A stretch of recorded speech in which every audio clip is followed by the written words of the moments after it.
Oi, gente, bom dia. Em virtude das coisas que aconteceram nessa semana, né, que estiveram fora do nosso alcance, resolvi gravar essa aula para que a gente não se perca muito no conteúdo, né, para que a gente não fique muito atrasado, porque daqui a pouco tem um trabalho para vocês fazerem, tem prova, então a gente não pode perder uma semana de aula, né? Terça-feira teve a paralisação, ontem foi aquele caos com aquela chuva, espero que vocês tenham conseguido voltar bem para casa, né? Eu fui pego no meio do caminho, foi um caos para voltar para casa e eu moro perto. Imagino vocês que alguns moram longe, né? Então, espero que tenha dado tudo certo. Bom, então eu resolvi fazer essa aula trazendo um pouco do conteúdo da nossa última aula, que foi quinta-feira passada, apresentando o que eu ia falar com vocês essa semana e ainda já adiantando um pouquinho da terça-feira que vem, tá bom? Bom, então o tema desse núcleo da disciplina são os gêneros textuais, né? E aí, na quinta-feira passada, a gente viu que o que a gente chama de gênero textual seriam modelos, né? Alguns autores chamam de modelos socio-retóricos. Por quê? Né? Modelos ali de emprego da língua compartilhados socialmente, né? Quando você pensa numa carta, todo mundo tem que pensar numa carta. Quando você pensa numa receita, todo mundo tem que saber o que é uma receita. Então, são conhecimentos partilhados. Quando alguém pede para você contar uma piada, você vai contar uma piada e não uma história de terror, porque você sabe que o gênero piada é uma coisa, o gênero história de terror é outra coisa, né? Então, ao empregarmos textos em situação de comunicação, situações reais de comunicação, conseguimos rotular alguns desses textos, né? A maioria, pelo menos, levando em conta a sua função, para que ele serve, o formato, né? Como que ele é constituído, o público-alvo, etc. Né? Pegando, então, no exemplo da piada e da história de terror. O tema já se modifica por completo. Né? Mesmo que a piada tenha um tema, poderia ter alguma coisa, um pouco de terror ali, a ideia, a finalidade da piada é despertar o humor, despertar o riso, né? Como você sabe muito bem, algumas podem não despertar o riso porque depende do público-alvo, né? Alguém pode contar uma piada achando que vai ser engraçado e outra pessoa achar completamente inconveniente, né? Então, depende também do nosso público-alvo. Às vezes, o nosso objetivo comunicativo não é atingido porque você tinha imaginado um determinado público-alvo e, na verdade, o público-alvo não correspondia à sua expectativa, né? Então, nós temos uma certa competência, né, que as autoras chamam, do texto que eu pedi para vocês lerem, né, chama de competência metagenérica. A Coia Elias, eu até colei aqui no texto, mas o livro está na mochila, mas é dessa coleção, né, tem essa Ler e Compreender, eu pedi para vocês lerem no texto do Produzir Texto, Escrever e Produzir Texto, né. Então, de acordo com ela, nós temos uma competência metagenérica de conseguir reconhecer, né? Você olha para um gênero e sabe do que se trata. Se é uma conversa, se é uma briga, por exemplo, né? Se é no caso seria briga, né? Seria discussão, o nome do gênero. Se é uma aula, por exemplo, você chega em sala de aula, você consegue reconhecer se a aula já começou ou se não começou, né? Então, você sabe identificar os gêneros que estão acontecendo naquele momento.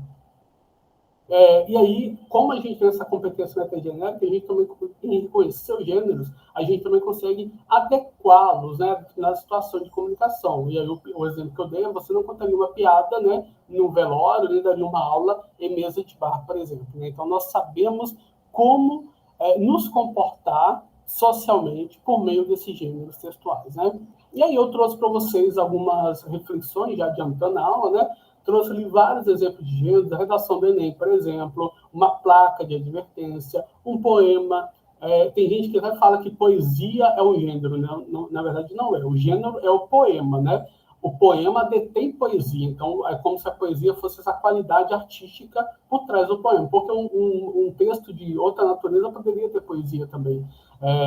Assim como música, a música não é um gênero, o gênero é a canção, a letra da música, né, que a gente chama de canção. Aí coloca a melodia e vira música, por exemplo.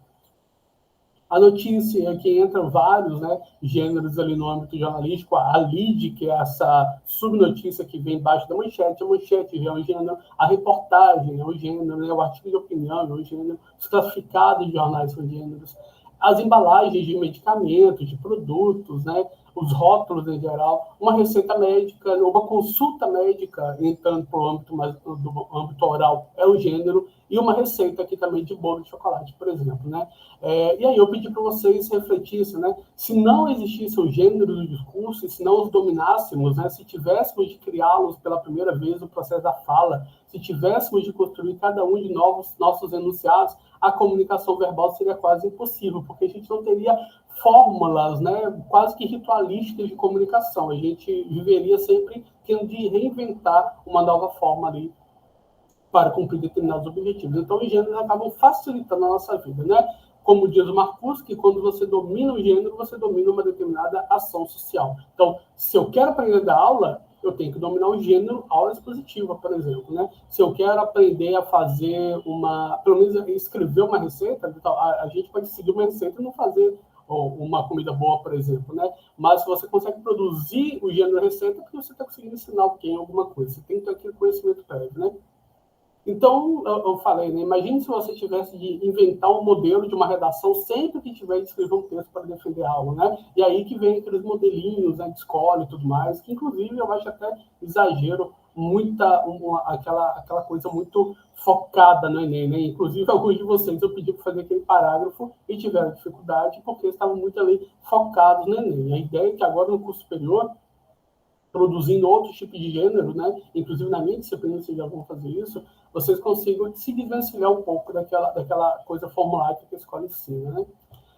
Então, a gente também viu sobre o gênero e controle social, né? Porque se eu domino o gênero, eu domino uma ação social, logo, alguns agrupamentos, né, que detêm determinado saber fazer, algum determinado conhecimento, não vão querer compartilhar aquele conhecimento, né? Acaba ficando uma coisa ali no nicho particular deles, no nicho profissional deles. Por quê?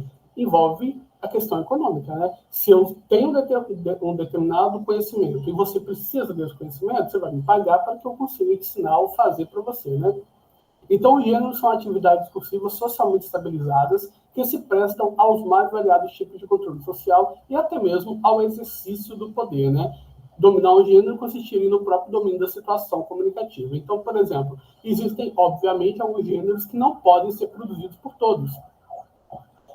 Uma pregação numa igreja, um sermão, né? Pegando o gênero sermão, não pode ser produzido por todo mundo. Algumas pessoas, até da comunidade, que não seja o sacerdote, né? Às vezes são convidadas a falar, mas teve aquele convite, teve aquela legitimidade, né? Por meio do convite, ela foi legitimada a falar na frente da igreja, por exemplo. Mas quem tem legitimidade, digamos, institucional, é o sacerdote, é o pastor, o padre, etc., né?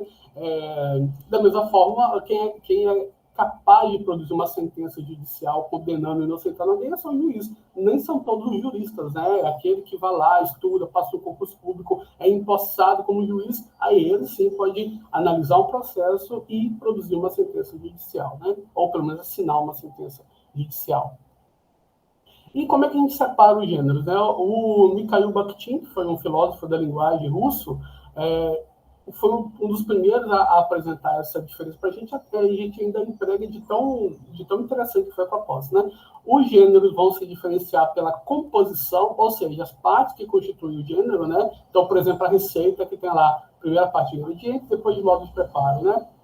O conteúdo, que é o assunto tratado, igual o exemplo que eu dei aquela hora, né? Uma história de terror trata de um determinado tipo de assunto, com uma piada não trataria, com conto de fada não trataria, por exemplo, né? Apesar de alguns contos de fada serem bem assustadores, não se consegue diferenciar se é uma história de terror, um conto de assombração ou uma história de conto de fada, né?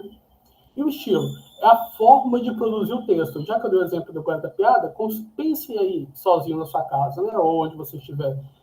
Quando você lê uma piada, você consegue diferir de, por exemplo, uma aula, de, por exemplo, um artigo, por quê, né? Existem, além da questão do conteúdo, da composição, que é mais explícita, tem mesmo a forma de escrever, a forma de usar a língua, né? Na piada, você poderia, por exemplo, falar palavrão. No artigo científico, isso seria incabível, por exemplo, né? No conto de fada, você tem que usar já algumas expressões formuláicas, tipo, era uma vez, num belo dia, coisa que você não faz na vida real, né? Imagina, você está num bar e alguém te pergunta, como é que você entrou no curso de sociologia? Não, era uma vez uma menina que queria entrar na sociologia. É incabível também. Então, algumas expressões, né, são típicas de determinados gêneros e não de outros. É isso que a gente chama de estilo. E aí, já indo para o finalzinho da última aula, a gente também viu que os gêneros podem se mesclar, né? Às vezes a gente pode fazer, disfarçar um gênero de outro, por exemplo, ou fazer uma anedota, né? Uma intertextualidade entre gêneros. Apareceu uma mensagem aqui. Uma intertextualidade entre gêneros, mas o que vai prevalecer é a função comunicativa, né? Então, está escrito aqui, ó, é a função do texto que definirá se se trata do gênero X ou do gênero Y. E aí eu dei alguns exemplos, né? Retomei aqui apenas um. É esse que está simulando um classificado de jornal. Mas na hora que você lê, você percebe claramente que a função não é vender alguma coisa. Então, funerária, promoção de caixões, funerária Feliz Morte, Deus te chama, nós te levamos, né? Compre 2 e pague 1. Como está atentando contra a seriedade, né, de uma situação de comunicação envolvendo a morte de um ente querido. Então, assim, a pessoa que está procurando para comprar um caixão é porque alguém faleceu, obviamente. Né? Então, é uma situação muito delicada da vida. Claro que a pessoa que está querendo vender aquele produto não iria fazer piada com aquilo. Pronto, falei qual é o gênero, é uma piada. Então, claramente não é parece ser uma publicidade, né? Um classificado de jornal, contudo, quando você lê, percebe que a finalidade é outra, é fazer rir, né? Então, não estamos diante de um classificado, não queremos vender nada aqui, queremos fazer o outro rir. Portanto, a finalidade prevalece. E aí a gente dá o nome ao gênero daquela finalidade que prevaleceu, né? Pronto. E aí eu terminei a aula, né? E agora eu vou começar o conteúdo que eu iria trabalhar essa semana, né? Assim como nós temos produção de texto na vida real e nós conseguimos, né, classificar esses gêneros a depender das suas finalidades comunicativas, o formato e até mesmo o estilo, nós conseguimos produzir os gêneros, né, por meio de um modo de organizar a língua, né? Então, pense assim, você desde pequenininho adquiriu a língua portuguesa, você sabe usar a língua portuguesa, sabe juntar as palavrinhas e sintagmas, os sintagmas em frases, e agora você tem que pegar essas frases e conseguir organizar textos, né? Só que, a depender, de novo, da finalidade, o tempo todo eu falo de finalidade, né, porque depende do meu objetivo comunicativo, a depender da minha finalidade comunicativa, do meu objetivo comunicativo, eu vou organizar esse material linguístico de determinada forma. Pensem que a língua é como se fosse um jogo de Lego, né, de saber aquelas pecinhas de montar. Cada sintagma seria uma construção que eu não posso dividir. Então, pensa assim, o menino comeu o bolo. Eu não posso separar o de menino. Então, eu não poderia dizer, por exemplo, eu poderia falar comeu o bolo menino, comeu o menino o bolo, mas eu não poderia falar o comeu o bolo menino o, por exemplo, né? Eu não poderia separar o o do menino. Então, essas palavras que andam tão juntas que a gente não consegue separá-las, senão a gente não tem língua, a gente não tem texto, a gente chama de sintagma, né? Então, pensa que cada pecinha do Lego seria um sintagma. Se eu quero montar um avião, eu pego umas pecinhas e junto naquela forma. Se eu quero montar uma outra coisa, uma casinha que eu posso montar, pego as pecinhas e monto um formato de casinha, né? Então, essa metáfora eu estou querendo trazer para cá porque a língua está à disposição de vocês. A depender da finalidade, você vai montar, né? Montar a língua, empregar cada pecinha dessa por meio de determinadas formas, né? E a gente tem 5 formas de fazer isso, que são as sequências textuais, que alguns autores chamam de tipos textuais, né? O gênero, né? É o tipo descritivo, narrativo, argumentativo, expositivo e injuntivo. A gente vai ver cada um deles aqui, né? Então, as sequências textuais, esse é um termo do Adam, que é um autor francês, são formas pelas quais organizamos o material linguístico na composição dos textos. Então, se eu quero um texto narrativo, organizo de uma forma. Se eu quero um texto injuntivo, organizo de outra forma. Se eu quero um texto descritivo, organizo de outra forma, e por aí vai. Essa é a ideia. Então, o texto, né, é a materialização da língua, e essa língua, então, a gente está tomando aqui, metaforicamente, como um bloquinho do Lego, né? Podemos lançar a mão de uma ou mais sequências textuais, né, organizando o material linguístico e compondo o texto. Na verdade, a maior parte dos textos serão principalmente formados por mais de uma sequência textual, como a gente vai ver. Então, esses textos materializados em determinados gêneros recebem determinados nomes, gênero textual. O que é que acontece, então? Eu preciso produzir um texto, né? Eu tenho a língua, eu domino a língua, vou colocar ela em funcionamento, materializo em forma de texto. Mas eu vou organizar esse texto dependendo da minha finalidade, em argumentação, descrição, narração, introdução ou exposição. A depender desse formato que eu consigo compor ao final, eu vou dar um nome de determinado gênero, se ele seguir determinado modelo. Então, perceberam?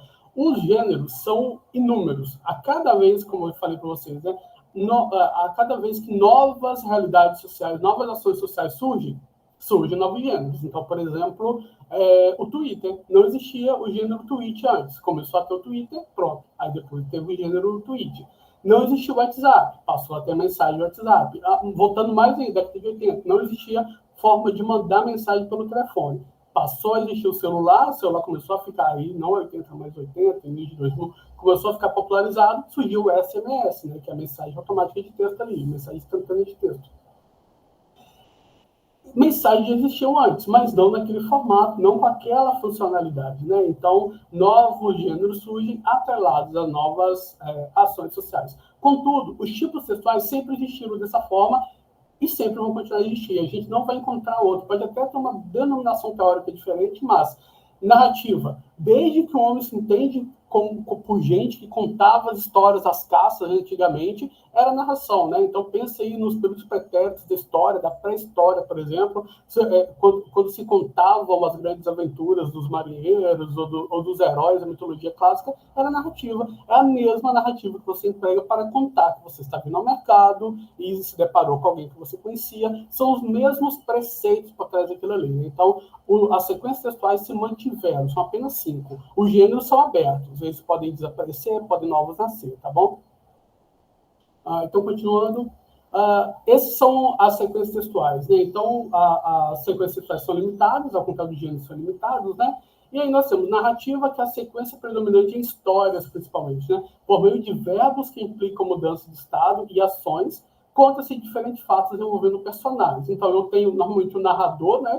O narrador pode ser um dos personagens, ou pode ser o narrador que está olhando de fora, por exemplo. Então, eu poderia dizer: você viu a fulana de tal? Ela estava indo para o trabalho, não sei o quê, não sei o quê. Eu sou o narrador que está contando o fato que eu vi. Ou, eu estava indo, olha o verbo de mudança de estado. Eu estava indo para o trabalho quando aconteceu um acidente bem na minha frente, eu fiquei desesperado. Conta ontem, né? Estava indo, literalmente, o exemplo de ontem, né? Estava indo para o trabalho quando caiu uma imensa chuva, uma chuva torrencial, todo mundo ficou preso, as ruas ficaram alagadas, ninguém conseguiu sair, eu tive que descer do ônibus, pegar outro ônibus para tentar voltar para casa, foi um caos.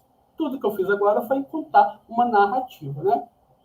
Então, pense, narrativa não é só no âmbito literário, né? Temos no âmbito jornalístico muita narrativa, né? Temos no âmbito interpessoal, o dia inteiro eu estou contando alguma coisa que aconteceu, né? Então, é isso. Eu uso verbos, principalmente no passado, né, para contar alguma coisa que aconteceu. E aí vai envolver ações e personagens.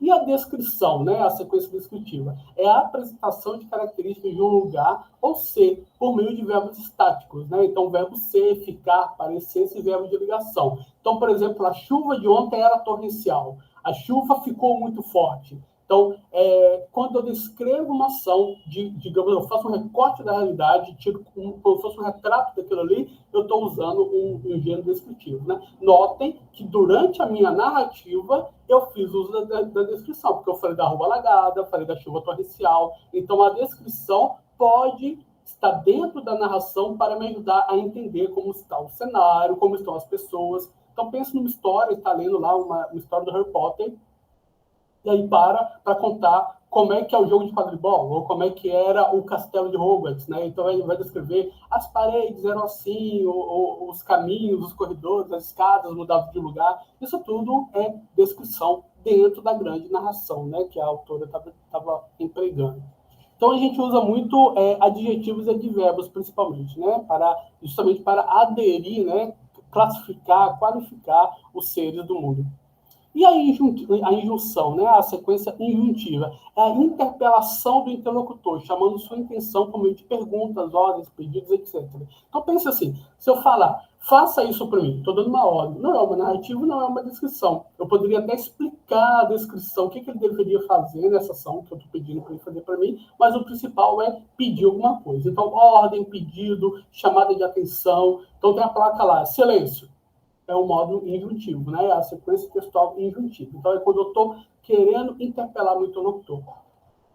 A sequência expositiva é por meio da qual em que eu consigo apresentar uma ideia sem posicionamento. Eu não vou me posicionar claramente, né?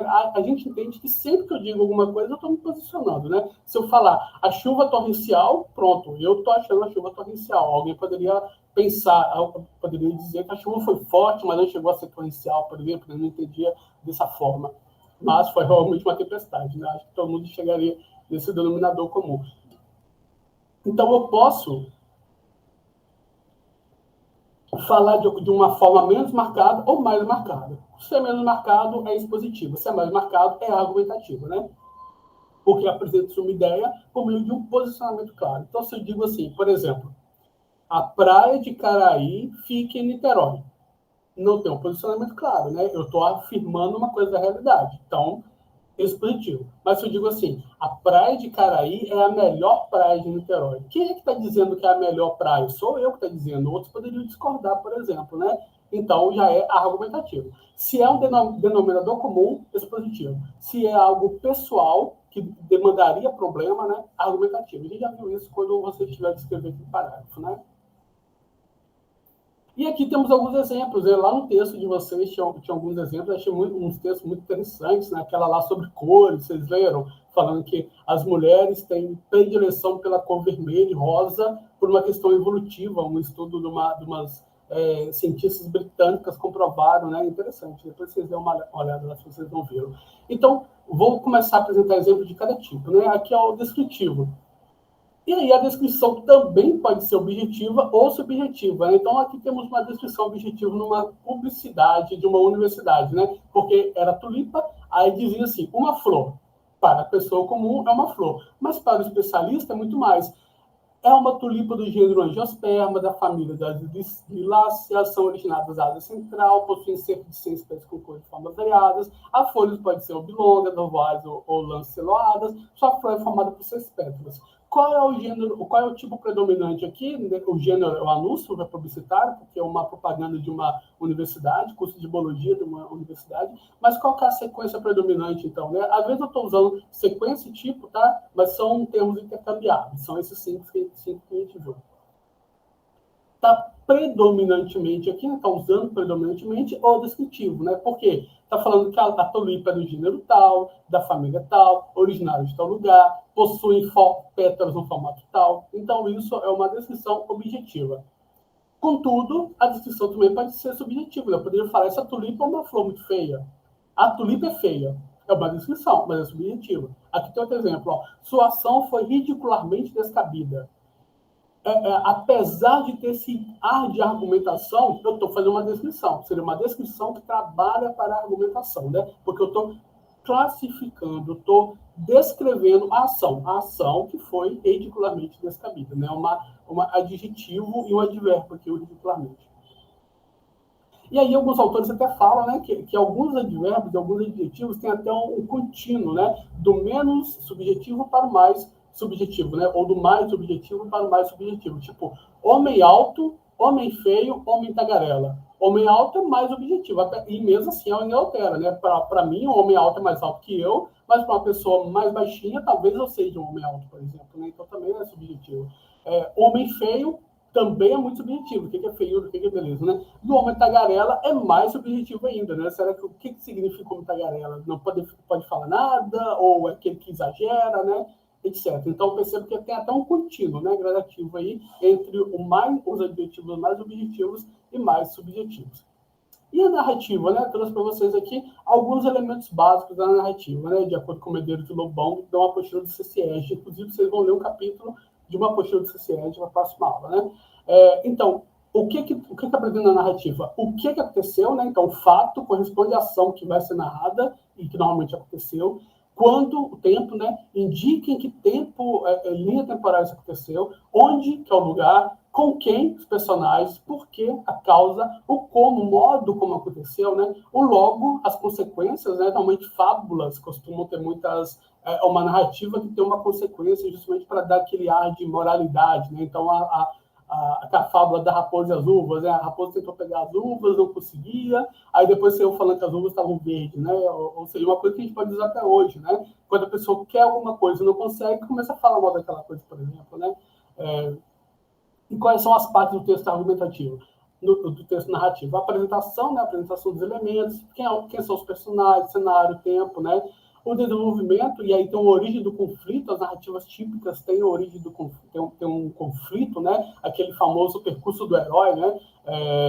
O herói estava tranquilo, aí do nada acontece um problema, ele tem que resolver aquele problema e termina com a resolução do problema. Então, se você pegar esse arquétipo, né, de narrativa, perpassa várias e várias histórias que você conhece, né, desde os mitos gregos até os desenhos animados de hoje em dia, né? O clímax, então, é o expoente máximo do conflito, né, quando algum acontecimento importante deve ocorrer para resolver a situação em questão, e o desfecho, parte final da narrativa. Então, pense assim, um anime que vocês gostem, um desenho da Liga da Justiça, por exemplo, né, qualquer coisa que vocês pensarem. Começa normalmente bem, aí depois dá um problema, chega até o clímax, pensa aí no filme que vocês gostam, filme de ação, chega lá no clímax, aquela aventura, todo mundo lutando, e no final é onde tudo se resolve, né? E mesmo aquela narrativa que eu contei do meu percurso até o UF ontem, teve um clímax, né? Que foi a hora que eu desci do ônibus, estava tudo alagado, não sei o que, não sabia o que fazer, tive que pegar outro ônibus e tudo mais. Então, tem sempre esse ponto mais forte da narrativa para depois chegar até o desfecho, onde tudo se resolve, né? Ou não. Pode ter histórias em que nada se resolve, algumas histórias mais fatalistas, né? Mais pessimistas, por exemplo. Mas, pelo menos, aquelas que a gente gosta no dia a dia, termina bem, né? Se você pensar aí nas histórias que vocês conhecem.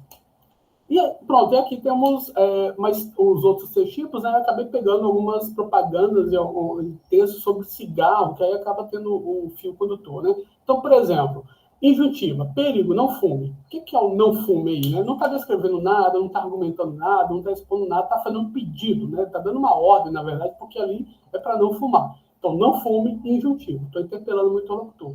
Expositiva, tem ali uma caixinha de cigarro, né, que agora as caixinhas de cigarro, uns anos para cá, estão apresentando os riscos, né, do cigarro. Aí tá ali, ó, você infarta. Esse produto causa infarto e outras doenças do coração. Percebo que não é narrativo, não está contando um fulano infartou porque fumava. Não está descrevendo, né? Cigarro apresenta nicotina, nicotina é um derivado tal coisa, né? Não está descrevendo. Não está argumentando, né? Então, assim, pare de fumar se você quer não sei o que, não sei o que. Então, está só apresentando um fato, né? Um fato científico. Fumar, esse produto causa infarto e outras doenças do coração. Esse positivo. Agora, percebam que do lado desse é um texto só, do lado, por quê? O que a gente está olhando aqui é o gênero embalagem de cigarro. Mas o que os autores fizeram? Pegaram uma foto da embalagem de cigarro e colocaram aqui no anúncio publicitário deles, né? Numa publicidade, porque está falando sobre esse devaneio filosófico, que é uma página, né? Aí tinha ali a mensagem: se fumar causa um infarto, desistir das pessoas é ainda pior. Então, aqui é argumentativo, perceba? Não está só expondo uma ideia, mas está apresentando uma relação de causa e consequência. Se X, então Y, né? Então, tem esse raciocínio por trás, tem esse ponto de vista, né? Está tentando defender essa ideia de que desistir das pessoas é ainda pior. Quem é que está dizendo que é pior? É o próprio autor do texto, né? Então, se tem essa tomada de posição e tem esse encadeamento lógico, estamos no plano do texto argumentativo, né? Então, aqui eu trouxe para vocês alguns exemplos básicos de cada um, né? E essa questão da argumentação, eu sempre estou frisando com vocês, porque a argumentação pode ser compreendida no sentido restrito, por exemplo, aquele texto que eu pedi para vocês fazerem para mim. Eu até chamei a atenção de alguns: olha, a tese tem que estar mais clara, a tese tem que estar bem saliente aqui no texto, tem que saber o que você está defendendo. Essa é a argumentação em sentido restrito, né? Então, eu apresento uma tese, argumentos encadeados por meio de elementos lógicos, né? Então, se X, então Y, assim porque Y, portanto Y, embora Y, X. Então, essas relações de lógicas, né? Posso trazer também dados estatísticos, argumentos de autoridade, fatos históricos para comprovar aquela tese, né? E desencadeia uma conclusão. Essa é a argumentação prototípica. Contudo, em sentido mais amplo, a gente está compreendendo atualmente, né, que argumentar é influenciar o outro. Então, eu poderia fazer uma narrativa inteira, mas objetivando a argumentar. Então, assim, é uma narrativa, continua sendo argumentativo, predominantemente argumentativo. Mas por trás tem o que argumentativo, né? Vou dar um exemplo para vocês. Uma vez eu estava na rodoviária, que eu sou de Minas, né? E aí, de vez em quando, eu vou para casa, os meus pais e tudo. E aí, eu estava na rodoviária do Rio de Janeiro, e um senhor veio pedir ajuda. Mas ele não apenas usou o modo injuntivo e falou, você pode me dar dinheiro? Fazendo uma interpelação, né? Ele chegou e falou assim, meu filho, desculpa, eu estou vindo da Paraíba, cheguei aqui no Rio de Janeiro, não consegui emprego, eu tenho uma família, e começou a contar todo o percurso dele, né, de imigrante, né, que acabou não dando muito certo no Rio de Janeiro. Por que ele fez toda essa história? Para pedir ajuda. Ele estava pedindo dinheiro para comprar passagem para voltar para casa, né? Então, o que aconteceu? Ele estava querendo me convencer a dar uma ajuda financeira para ele. Isso é argumentação. Mas como é que ele fez isso? Ele não pediu diretamente, ele não argumentou, me ajude porque isso, né? Ele deu todo o contexto narrativo, porque acaba me sensibilizando, acaba sensibilizando a pessoa, né? E isso também tem um cunho argumentativo. Então, ele está empregando a narração para argumentar, por exemplo, né?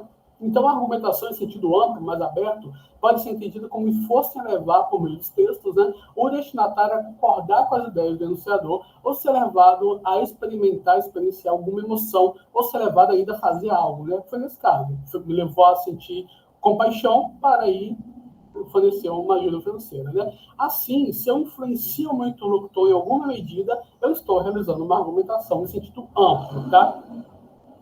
Só para vocês entenderem que às vezes eu uso o termo argumentação, tá argumentando para defender uma ideia, mas também para levar o outro a fazer alguma coisa, agir de determinada forma, pensar de determinada forma, tá? E aí, o que aconteceu? Eu pedi para vocês imprimirem um texto, né, um texto muito interessante, inclusive desperta emoções a gente também, para a gente perceber que, na verdade, no interior do mesmo texto, aqui eu dei exemplo de vários textos que tinham a sequência predominante ali que eu queria mostrar, né? Contudo, nesse texto eu vou mostrar que, às vezes, o texto pode apresentar várias sequências ou até todas as sequências, tá bom? Então, o que eu queria que vocês fizessem, né? Marcassem cada sequência. Em sala eu ia dar um tempinho para vocês fazerem, né? Só que acabou que não deu certo. Mas era para vocês marcar a sequência, cada sequência só de uma cor, e depois ver qual que era a predominante, né? Sequências argumentativas, descritivas, narrativas, injuntivas e expositivas. E eu queria que vocês verificassem qual que era a mais predominante. Mas eu vou ler aqui com vocês e vocês vão fazendo junto, né? Se quiserem, dá uma pausa no vídeo para vocês lerem e refletir sobre a sequência ali, né? Então, ó, o título é As Mãos de Ediene, do autor Fritz Utzler, e foi publicado no Jornal do Brasil, acaba sendo um artigo de opinião, né, publicado no Jornal do Brasil em 99. É um texto antigo, mas vocês vão ver que é muito recente ainda, muito, infelizmente, tem muito a ver com a nossa história hoje em dia, né? Então, tá ali, ó. Ediene tem 16 anos, então já é nova, né? Rosto redondo, trigueiro, índio, hoje em dia a gente poderia falar indígena, né? E bonito das meninas do sertão nordestino. Descrição. Eu tô apresentando um personagem, ó, mas aqui já tem toque de narração também. Eu tô apresentando um personagem, que é da narração, mas eu tô caracterizando esse personagem, né? Ou seja, uma descrição. 16 anos, rosto redondo, trigueiro, índio bonito das meninas do sertão nordestino. Então aqui já temos duas sequências, né? Vaidosa, descrição, põe anéis nos dedos e pinta os lábios com batom. Mas Ediene é diferente. Eu coloquei esse mas aqui, o operador argumentativo, já vem uma argumentação. Aí você pensa, por que ela é diferente, autor? Aí ele vem argumentando, né? Ele apresenta uma tese, Ediene é diferente. Por que ela é diferente? Aí começa a apresentar os argumentos, né? Jamais abraçará, não namorará de mãos dadas, por isso que ela é diferente, né? E se tiver filhos, não os aconchegará em seus braços para dar-lhes o calor no lamento do seio de mãe. A razão é simples, Ediene não tem braços. Então, perceba que ele conjuga o tempo todo a narrativa, a descritiva, para argumentar, né? Por que eu estou dizendo que ele está argumentando aqui? Perceba que quando ele fala essa sequência, né, ela é diferente, porque ela não vai conseguir segurar seus filhos para amamentá-lo, por exemplo. Desperta na gente alguma emoção ruim, né, um sentimento de pena, por exemplo, né? Depois, esse sentimento vai crescendo, vocês vão ver, né? Elos perdeu numa maromba, máquina do século passado, com 2 cilindros de metal, ó, a descritiva aqui, né? Elos perdeu numa maromba, narrativa. Máquina do século passado, com 2 cilindros de metal que amassam barro para fazer telhas de tijolos de olaria. Descritivo, né? Os dedos que enchem de anéis são os dos pés, com os quais escreve, desenha e passa batom nos lábios. Agora aquele sentimento de pena, né? Agora é o sentimento de revolta, né? Ediene, ainda menina, trabalhava na máquina infernal. Olha que interessante como é que se conjuga, né? Ainda menina trabalhava, narrativa, máquina infernal. bem descritivo, né? E subjetiva. Quando se distraiu e seus braços voltaram ao barro. Olha que interessante como tem esses jogos aqui, né? É uma história muito triste, claro, que ele está contando, mas, ela se distraiu trabalhando, pequenininha, né? Criança trabalhando já é errado. Né? Então, é uma denúncia. O texto tem um ar de denúncia, né? Então, uma criança, um sertão argentino, trabalhando com uma máquina pesada, se distraiu e a máquina simplesmente arrancou os dois bracinhos dela, né? E aí ele fala, os braços voltaram ao barro. O que é isso? A gente viu lá nos fatores de textualidade que os textos são produzidos retomando outros textos, né? Aqui é uma intertextualidade com o texto bíblico, né? Porque na Bíblia fala, né? Veio do pó e ao pó voltará, né? Ou seja, os bracinhos dela foram arrancados e foram moídos, então voltaram ao pó. Uma intertextualidade aqui com texto bíblico. Então, para você perceber isso, tem que ter um mínimo de conhecimento desses outros cenários, né? Ela é uma das centenas de crianças mutiladas todos os anos, olha como é que agora já é argumentativo, né? Trabalhando como gente grande em troca de minguados cobres indispensáveis para manter a vida de famílias miseráveis em todo o país. Agora eu pergunto para vocês, poderia ser uma sequência expositiva? Poderia, porque está contando um fato. Mas olha como que ele conta esse fato, né? Ela é uma das centenas de crianças mutiladas. Expositivo, a gente sabe que tem muitas, né? Todos os anos. Trabalhando como gente grande, aí já começa a ser mais subjetivo, porque ele poderia falar trabalhando como adulto, por exemplo, né? Gente grande traz um outro efeito de sentido. Em troca de minguados cobres, poderia falar em troca de dinheiro, mas não, em troca de minguados cobres. Então, é uma posição bem valorativa. Indispensáveis para manter a vida de famílias miseráveis em todo o país. Então, esses adjetivos que ele prega dá esse ar de argumentação. Crianças que, a partir dos 3 anos, ajudam famílias em canaviais, carvoarias, plantações de sisal, garimpos e olarias, sem direito a estudo, a brincadeiras, ao convívio dos amigos. Aqui foi expositivo, tá percebendo? Ele tá trazendo esse ar de denúncia, mas é um fato real. Ele não tá... E tem gente que acha que falar em fato real é pleonasmo, né? É redundância. Não é. E, gente, eu não tô olhando para a câmera, porque às vezes eu olho para mim mesmo, que falar para a câmera é complicado. Então, olha para mim mesmo aqui na imagenzinha, por isso que eu estou olhando de lado. Mas tem gente que fala, né? Nossa, é redundante falar fato real, mas pensem comigo. Imagina você abre um filme para assistir um filme de terror e aí coloca lá, né? Baseado em fatos. Não é a mesma coisa que dizer baseado em fatos reais. Baseado em fatos reais dá um efeito de mais medo para você, né? Então, não é pleonasmo, gente. Não precisa ter medo. Tem gente que é muito preciosista, fica ensinando coisa demais, assim, na escola, nas redes sociais, e acaba exagerando, né? Então, como ele está trazendo fatos aqui, né, fatos reais aqui, ele está sendo expositivo. Infância para sempre roubada para ganhar entre 12,50 e 50 por mês de trabalho com jornada de até 14 horas, né? Quanto tempo você leva para gastar 12,50? O que consegue comprar com isso? E agora, pensa aí comigo, qual que é a sequência que está empregada, né? Estou interpelando o meu interlocutor, estou fazendo uma pergunta para ele. Pronto, já é um injuntivo, né? Então, aqui a gente já viu, no mesmo texto, a narração, a descrição, a exposição, a argumentação e agora a injunção, né? Se eu estou interpelando o meu interlocutor, né? A sequência injuntiva. Então, quanto tempo você leva para gastar 12,50? O que você consegue comprar com isso, leitor? Estou falando para o leitor, né? Pense e reflita que custa 1 mês de trabalho duro de um menino semi-escravo no Brasil. Olha como é que mexe com a gente, né? Olha como é que é argumentativo, né? Ele está usando um injuntivo, pense e reflita, mas para trazer esse sentimento de desgosto, né? O sentimento de revolta mesmo, né? Até quando? Talvez fosse o caso de aproveitar a proposta da reforma do judiciário, agora uma opinião, agora já veio a opinião mais forte dentro do texto mesmo, ó. Talvez fosse o caso de aproveitar a proposta da reforma do judiciário e adotar de vez a lei muçulmana, a Sharia. O ladrão teria a mão decepada. Isso aqui é uma questão interessante, né? Lá na redação do Enem, você sabe, já que eu falei do Enem aquela hora, né? Não se pode contrariar, não se pode atentar contra os direitos humanos. Né? Contudo, mesmo se for algo que contraria os direitos humanos para nós, se for dentro da lei, se for uma questão legal, não teria problema, não estaria contrariando os direitos humanos. Né? Então, aqui, o que ele está querendo dizer, né?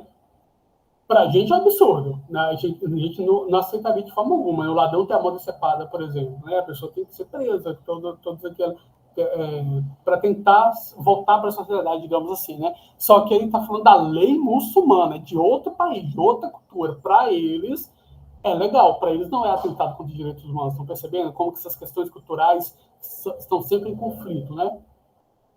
Se fosse crime hediondo, o que rouba criança e doente ou explora trabalho infantil, ela é ladrão hediondo, então a argumentação perderia as duas mãos, esmagados, uma maromba bem azeitada. Então aqui ele está usando a lei de Talião, né? O Código de Hammurabi era uma lei antiga dos persas, que mostrava várias formas de se eu prejudico alguém, eu também sou prejudicado. O famoso olho por olho, dente por dente, veio dessa famosa lei de Talião, o Código de Hammurabi, né? Então, roubou, por exemplo, né? Roubou a infância dela porque ela teve as mãozinhas decepadas, ele também teve a mão decepada. Argumento do rapaz o que, né? Numa redação da Enem penalizaria, né? Não colocaria como tão bem assim, né? Teria que argumentar muito bem para não ser penalizado, né? Mas aqui era um outro gênero, não era redação da Enem, era um artigo de opinião, né? Então, perderia as duas mãos esmagadas numa maromba bem azeitada. O Aurélio Dicionário define, entre outras coisas, maromba como esperteza e malandragem. Se todos os marombeiros e ladrões tivessem medo de perder as mãos numa maromba, talvez ele não fosse obrigado a escrever com os pés, ou a argumentação. Pudesse carregar seu filho e acariciá-lo, feliz, com o carinho que só as mães sabem dar. Então, o texto é predominantemente argumentativo, até porque é um artigo de opinião, pelo conhecimento que você tem do gênero, já espero que seja argumentativo, né? Mas percebendo, então, que ele faz uso ali, para defender o ponto de vista dele, faz uso da narração, conta a história da higiene, da descrição, ele descreve como ela é, da própria argumentação em geral, né, defendendo ali o que deveria acontecer com essas pessoas, da exposição sobre a família, que trabalha em carvoarias e plantações para ganhar míseros trocados, e da injunção, né, pedindo para o leitor refletir sobre alguma coisa. Então, percebo que a maior parte dos textos vão ter sempre um conjunto de duas ou mais sequências, né? Pronto, e agora já finalizando, isso aqui é a coisa que eu ia apresentar ontem mesmo, né? Os gêneros são esses modelos que a gente nomeia, né? Por meio dos quais a gente nomeia os textos. As sequências textuais são esses construtos que a gente pega para realizar o texto, né? E, às vezes, o mais interessante é que alguns gêneros circulam e são produzidos e consumidos dentro de determinadas comunidades e não em outras. Pensem comigo. Nós estamos agora produzindo o gênero aula expositiva. Vocês estão lendo gêneros, artigo científico, capítulo de livro. Se vocês não estivessem na universidade, vocês teriam contato com esses gêneros? Muito provavelmente não. Vocês estão tendo contato com gêneros acadêmicos porque estão no ambiente acadêmico da universidade, né? Se você quer consumir uma notícia jornalística, você vai procurar no livro de receita de bolo? Não vai. Você vai procurar no jornal. Se você quer uma receita de bolo de laranja, você vai procurar, por exemplo, no almanaque de piada? Não vai. Você vai procurar no livro de receita ou no site de especialidade de receita. Então, os gêneros circulam e são produzidos no interior de determinados agrupamentos sociais, digamos assim, né? É uma noção que vem até da noção de campo do Bourdieu, né? Que ele separa a sociedade em campos especializados, e pegaram essa noção para trazer aqui no âmbito do domínio discursivo, né? Então, eu trouxe essa passagem para vocês, né, do Marcuski. Usamos a expressão domínio discursivo para designar uma esfera, uma instância de produção discursiva ou de atividade humana, uma esfera de comunicação social. Esses domínios não são textos nem são discursos, né, mas propiciam o surgimento de discursos bastante específicos. Do ponto de vista dos domínios, falamos em discurso jurídico, discurso jornalístico, discurso religioso, etc. Já que a atividade jurídica, jornalística ou religiosa não abrange um gênero particular, mas dão origem a vários deles. Então, dentro do discurso jurídico, temos a petição inicial, a audiência de conciliação, a sentença judicial. Dentro do domínio discursivo do discurso jornalístico, temos a manchete, a lead, o artigo de opinião, a reportagem. Dentro do discurso religioso, temos a oração, a ladainha, o sermão, a pregação, etc. Né? Constituem, então, esses domínios discursivos constituem práticas discursivas dentro das quais podemos identificar um conjunto de gêneros textuais que, às vezes, eles são próprios, né? Em alguns casos, exclusivos. Então, se você pensar a ladainha, ela é exclusiva do domínio religioso. Se você pensar no artigo científico, ele é exclusivo do domínio acadêmico-científico, né? Se você pensar no poema, ele é exclusivo do domínio literário, né? Então, são práticas ou rotinas comunicativas institucionalizadas. Então, os domínios seriam essas grandes áreas de atuação social, no interior das quais os gêneros, alguns gêneros específicos dela, são produzidos e circulam. Né? Então, trouxe aqui exemplo. O gênero, artigo científico. Eu tenho um modelo de um texto que eu chamo ele de artigo científico. Quando eu vou produzir um artigo científico, eu posso lançar a mão de uma descrição, de uma narração, se eu quiser contar o que aconteceu, mas ele é predominantemente expositivo, porque eu tenho que apresentar um fato sem muito ponto de vista. E ele pertence a qual domínio? Científico acadêmico. Você não vai encontrar um artigo científico solto, por exemplo, no artigo dentro do jornal. Você vai encontrar em periódicos especializados que circulam no âmbito da academia. O sermão, que é o gênero religioso, né? Ele é predominantemente argumentativo. O padre ou o pastor pode contar uma história, pode fazer uma descrição, pode interpelar o interlocutor, né? O que você pensa disso, irmão, por exemplo, mas a ideia é orientar para pontos de vista, né? Ou seja, é argumentativo. Mas qual é o domínio? Religioso. Quando sai desse âmbito, você pega mal. Por exemplo, está lá na Assembleia Constituinte, um vereador que vai fazer uma oração, como sempre faz. O que acontece? Pega mal, as pessoas criticam, as pessoas não entendem. Né? Alguns até gostam, outros vão olhar, olha, vivemos num país laico. A Assembleia Constituinte não é lugar, né? A Câmara dos Vereadores não é lugar, a Câmara dos Deputados não é lugar para oração. A oração, o lugar dela é a igreja. Então, por que as pessoas falam isso? Porque as pessoas entendem que são domínios de comunicação diferentes. O conto, né? Domínio literário. Quem escreve um conto quer entrar ali para o âmbito literário, né? A sequência predominante narrativa, está contando o que aconteceu. E uma entrevista, né? A pessoa o tempo todo fazendo uma pergunta e tendo resposta ali, né? Eu coloquei aqui no âmbito jornalístico, mas poderia ser no âmbito acadêmico, né? Você da sociologia poderia fazer uma entrevista com, por exemplo, uma comunidade indígena, chegar uma liderança indígena. Então, você vai fazer uma entrevista para fazer seu TCC, a sua dissertação de mestrado. Então, seria uma entrevista no âmbito acadêmico também. A sequência predominante injuntiva, porque tem a interpelação, tem a pergunta o tempo todo ao outro, né? O anúncio é classificado, domínio jornalístico também, né? E a sequência predominante é descritivo. Estou lá vendendo um carro. Vendo carro 98, flex, cor preta, placa tal. É uma descrição, né? Principalmente descritiva. Então, aqui vocês estão percebendo a diferença nesse quadrinho entre a sequência, que são 5, narração, argumentação, descrição, injunção, exposição. O domínio são essas grandes áreas nos quais os gêneros, diferentes gêneros circulam, e o gênero é justamente esse modelo que você tem para produzir um determinado texto, a depender da finalidade comunicativa desse texto, tá bom? É até bom que essa aula fique gravada, porque esse é o principal tópico da nossa disciplina, né? É até bom para vocês já gravarem e voltarem aqui antes da prova para rever alguma coisa, né?